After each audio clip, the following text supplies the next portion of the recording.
Lebih parah lagi Aep, orang laki-laki dengan sisir berbadan gemuk, berkulit hitam, dengan disisir keras samping. Hebat bener ini. Malam-malam bisa melihat orang berbadan gemuk, berkulit hitam, rambut sisir ke samping. Nah, itu ngelihat orang apa ngeliat genderuwo?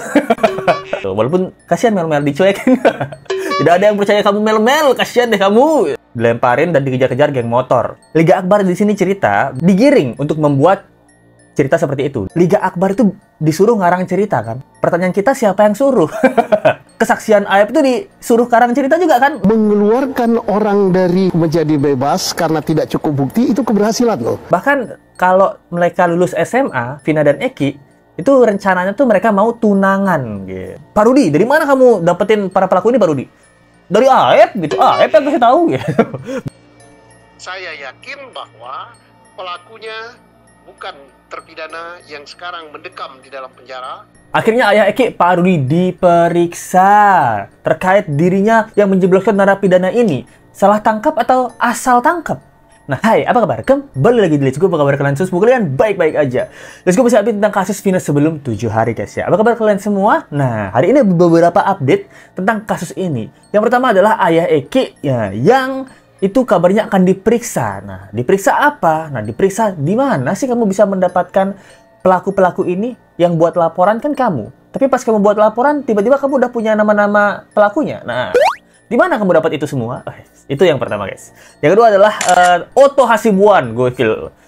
Ini pengacara andalan kita turun tangan juga, tapi dia bukan ke pihak Vina ya, karena di Vina udah ada Hotman Paris. Wah, keren-keren banget nih. Otto Hasibuan sekarang ada di pihak Sudirman dan di pihaknya Ibu Titin ya. Keren, gila. Di Vina ada Hotman Paris, Saka Tatal dan juga narapidana lain ada Otto Hasibuan gitu. Di Peggy itu ada Pak Tony. Pak Tony keren nih, kayak udah bisa setara nih. Di mana yang tidak ada pengacara? Aep ada pengacara nggak Aep? Oke, kita bahas ini ya. Kita ngomong tentang Pak Tony dulu ya. Dia sangat-sangat curiga dan Aep ini harus diperiksa bahkan ditangkap. Karena omongannya yang terlalu detail guys. Lebih parah lagi Aep. Untuk menetapkan tersangka Peggy Setiawan, kalau berdasarkan keterangan Aep, lebih parah lagi. Dari jarak 100 meter dia tidak melihat ya. Tidak bisa mengamati. Lalu dia bisa bersaksi. Ditambah sekarang dia harus mengingat lagi. Itu lebih parah. Kenapa lebih parah? Karena ini akan menghukum orang. Dari keterangan Aep yang katanya dari jarak 100 meter dia takut kabur, menghindari kerumunan atau menghindari lemparan itu ya, dia kabur. Lalu tapi di sini dia bisa menjelaskan sampai ciri-cirinya. Nah, jadi Pak Tony bilang ini Aep ini kan bahkan posisi Aep dia tuh dari jarak 100 meter malam-malam dia kabur, mau kabur, tapi dia bisa menjelaskan ciri-ciri terlalu detail. Ya, itu unit kendaraan R2 merek ya, Mavic warna merah yang dikendarai seorang laki-laki dengan sisir berbadan gemuk, berkulit hitam, dengan disisir keras samping. Hebat bener ini. Sangat deskriptif ya. Aep ini cerita ini saksinya. Ini putusan pengadilan dan membawa satu bilah bambu. Aep dengan kemampuan supernya gitu. Optical zoom S23 Ultra. Malam-malam bisa melihat orang berbadan gemuk, berkulit hitam, rambut sisir ke samping. Nah, itu ngelihat orang apa ngeliat genderuwo? Badan gemuk, berkulit hitam, membawa bambu. Belah samping lagi. Itu keren sekali Aep ya, itu malam-malam loh ya. Bahkan sisiran rambut aja dia bilang dengan disisir rambut ke arah samping. Wah, itu Aep keren banget sih Aep gitu. Di sekolah pasti nilai 100 mulu tuh. Bisa nyontek temen tuh dari jarak jauh tuh. Itu A B C tuh. Jadi ketika banyak saksi-saksi yang bermunculan bahwa keterangan Aep ini itu yang paling diragukan.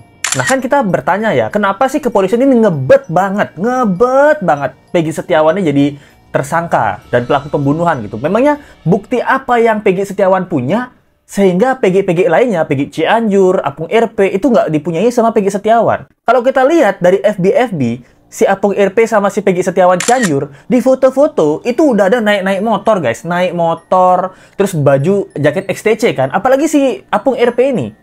Dia pakai baju XTC naik Ninja merah gitu. Dan ciri-ciri di PO tuh dia banget gitu. Rambut keriting, kulit lebih bersih daripada Peggy Setiawan kan. Terus habis itu rumahnya dia, itu bahkan rumahnya itu 100 meter dari TKP guys. Rumahnya si Apung RP ini. Dia jaket-jaket XTC. Nah, walaupun dia bilang itu semua punya temennya dia. Tapi kalau kita lihat jejak digital dari PG Setiawan Kulba, King Kulba ya kita bilang ya, Raja Kulba kita, itu di FB apa dia? Dia supporter bola biasa, guys. Kayaknya supporter bola ya gitu. Status-status FB-nya juga tidak mengarahkan ke kejahatan gitu. Di foto-foto FB yang kita dapetin di jejak digital, tidak terlihat deh seperti geng motor itu. Lebih terlihat dua orang PG lainnya ini. Ciri-ciri DPO tidak ada di dirinya. Walaupun pendeknya mungkin ya, sama ya gitu. Ini bapak nih salah tangkap apa asal tangkap?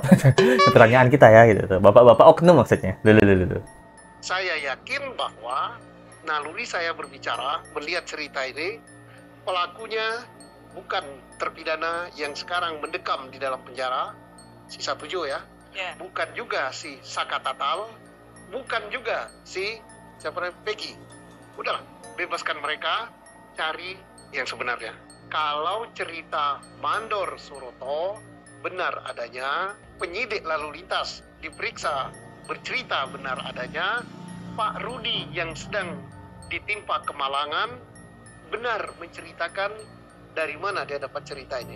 Karena kita harus mengungkap ini sebenarnya. Nah, Pak Suso 2J aja dia yakin loh bahwa si PG Setiawan ini bukan pelaku sebenarnya, dan bukan cuma PG aja, Saka Tatal dan teman-teman lainnya juga dia bukan pelaku sebenarnya gitu. Dia tuh mantan Komjan loh.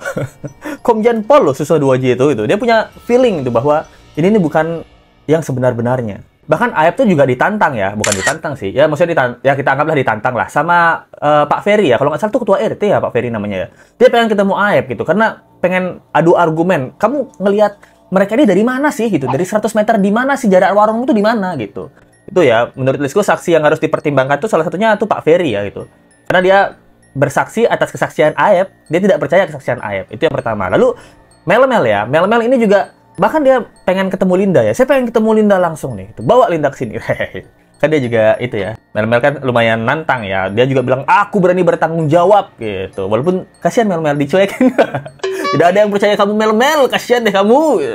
Udah mengaku sebagai abang-abangannya Eki. Tidak ada yang percaya. Wah, kasihan Mel-Mel tidak dapat spotlight ya. Padahal Lisco masih lumayan percaya Mel-Mel nih. Kalau dia dapat spotlight lagi, mungkin dia bisa menceritakan yang lebih gitu. Dan ketemu sama Pak Suroto, mungkin dia bisa mencocokkan kesaksiannya gitu.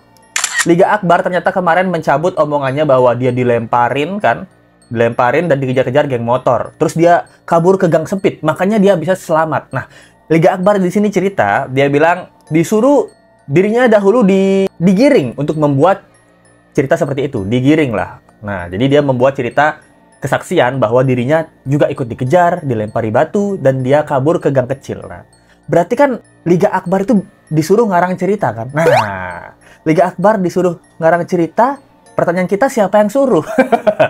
Berarti bisa kemungkinan juga kesaksian Aep itu disuruh karang cerita juga kan? Loh. Pertanyaan kita kan siapa yang suruh Liga Akbar? Siapa yang menggiring opini kamu sehingga kamu tuh dikejar-kejar geng motor dan dilempari gitu? Ini Liga Akbar udah insiap nih. Aep, kamu tidak mau mengaku sesuatu, Aep? Kalau sekarang kamu tiba-tiba mengaku ya, maaf Pak, dulu kesaksian saya itu disuruh sama titik Pak. Nah, kamu masih selamat Aep gitu. Karena kan kita sekarang mikir Aep ini misi balas dendam ya. Aep karena dulu pernah digebukin sama kulba-kulba ini, dia balas dendam sama kulba-kulba ini.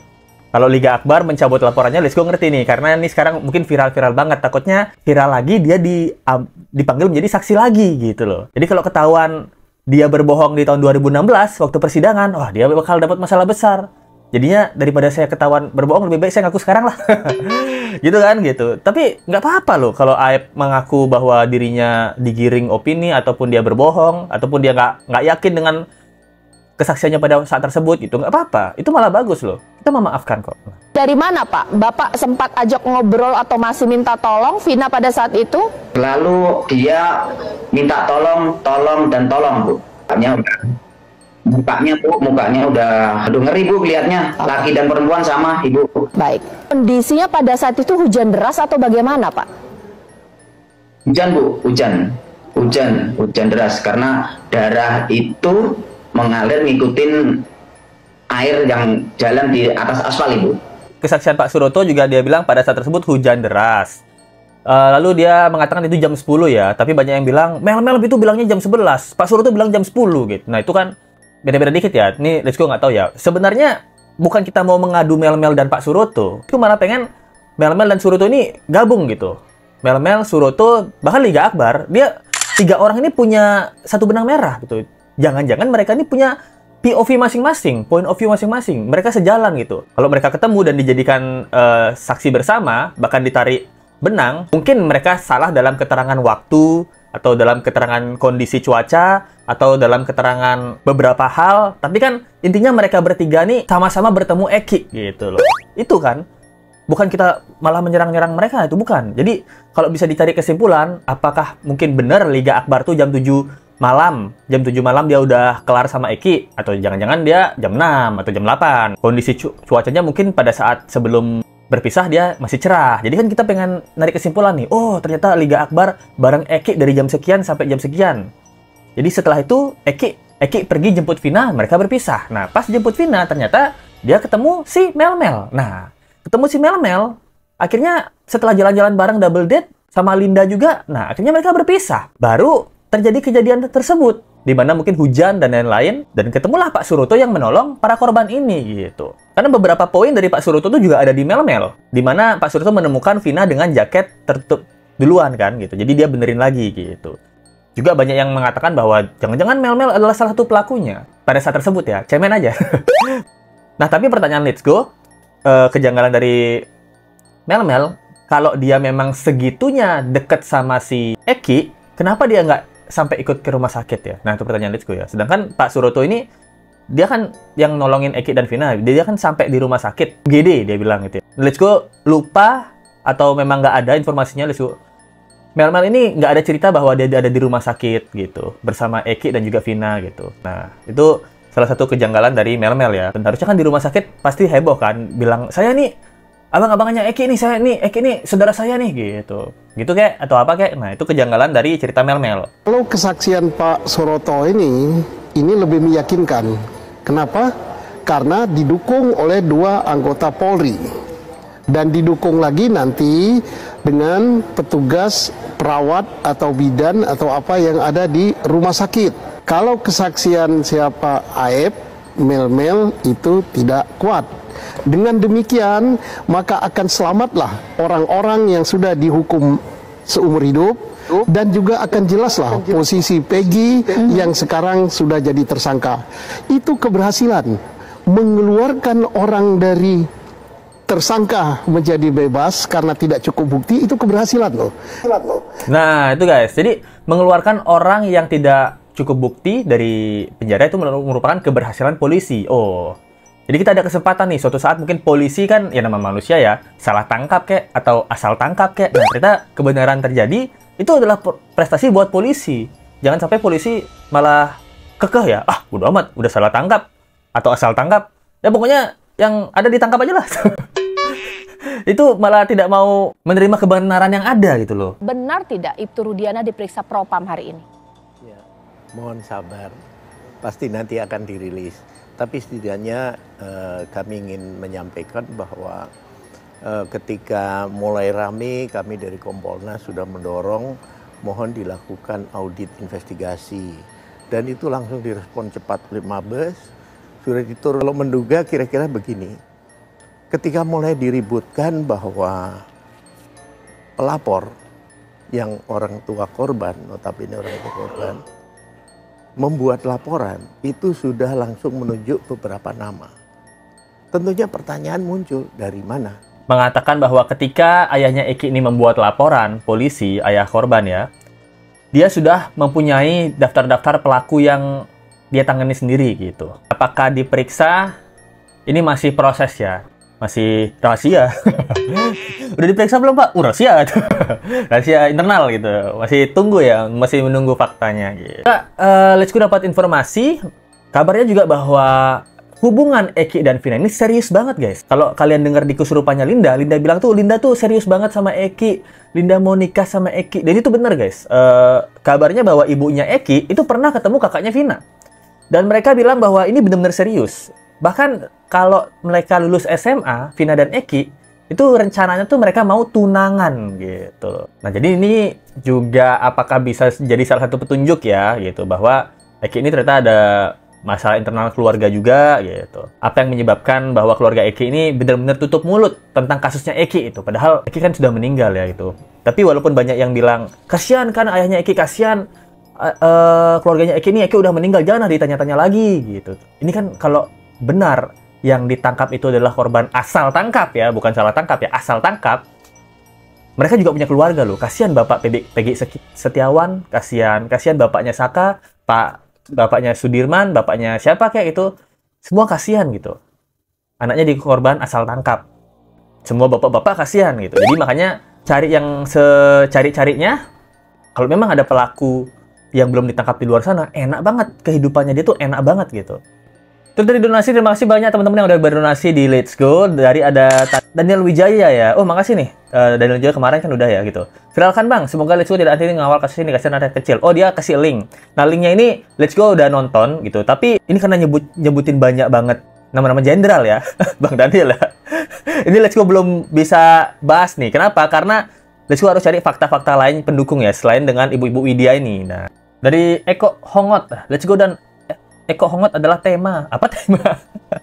Adalah tema gitu. Iya, tema. Teman main kan maksudnya. Makasih ya, Eko itu. Itu dia tentang kasus kali ini. Makasih banget buat teman-teman yang donasi. Kalau kalian mau donasi, ada link di bawah buat cari WD dan di Super Thanks ya. Gimana menurut kalian tentang kasus kali ini? Pak Rudiana akan diperiksa. Nah, kalau udah diperiksa dan memang ternyata beliau pada saat tersebut gelap mata dan menangkap dugaan yang dia kira pelaku, ditanyakan, Pak Rudi, dari mana kamu dapetin para pelaku ini, Pak Rudi? Dari Aep gitu. Aep yang kasih tahu gitu.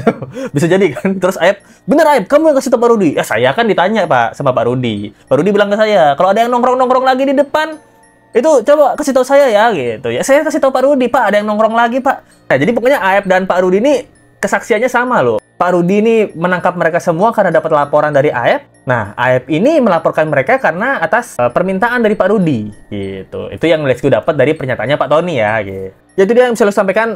Gimana menurut kalian tentang kasus kali ini? Coba komen pendapat kalian di bawah ya. Jangan lupa like, comment, share, dan subscribe. Kita ketemu lagi di video berikutnya. Sampai jumpa lagi ya. Bye.